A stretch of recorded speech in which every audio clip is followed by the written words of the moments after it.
ప్రభుత్వాన్ని కూల్చేందుకు కేసీఆర్ ప్రయత్నిస్తున్నారన్న ఎంపీ బండి సంజయ్ వ్యాఖ్యలపై కరీంనగర్ కాంగ్రెస్ శ్రేణులు ఆగ్రహాన్ని వ్యక్తం చేశారు. బండి సంజయ్పై కరీంనగర్ పోలీస్ స్టేషన్లో ఫిర్యాదు చేశారు. కార్యకర్తల్లో అభద్రతా భావాన్ని కలిగించే విధంగా సంజయ్ మాట్లాడుతున్నారని ఆరోపించారు. ప్రభుత్వాన్ని కూల్చే కుట్రలో బండి సంజయ్ పాత్ర ఉందేమోనని అనుమానం వ్యక్తం చేశారు. దీనిపై పూర్తిస్థాయి విచారణ చేపట్టాలని కరీంనగర్ ఏసీపీని కోరారు.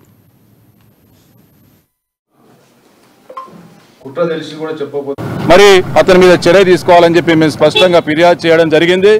మేము స్పష్టంగా కోరుతా ఉన్నాం, బండి సంజయ్ కుమార్ మీద ఇటువంటి ఆరోపణలు చేసిన దాని మీద కేసు నమోదు చేయాలని చెప్పి పోలీసులకు స్పష్టంగా ఫిర్యాదు చేయడం జరిగింది. మేము తప్పకుండా అతని మీద కేసు నమోదు చేయాలని చెప్పి కోరుతా ఉన్నాం. ఈరోజు రాష్ట్రంలో మరి పాలన గత కేసీఆర్ పాలన అంతమొందించి ప్రజాపాలన కోసం ప్రజలు స్పష్టమైన మెజారిటీ ఇస్తే ఇవాళ నెల రోజుల తిరగకముందే ఈ విధమైనటువంటి మరి ఆరోపణలు చేయడం, అభద్రత కల్పించడం అనేది ఇది ఒక ప్రజాప్రతినిధిగా ఇది మంచి పద్ధతి కాదు. తప్పకుండా దీని మీద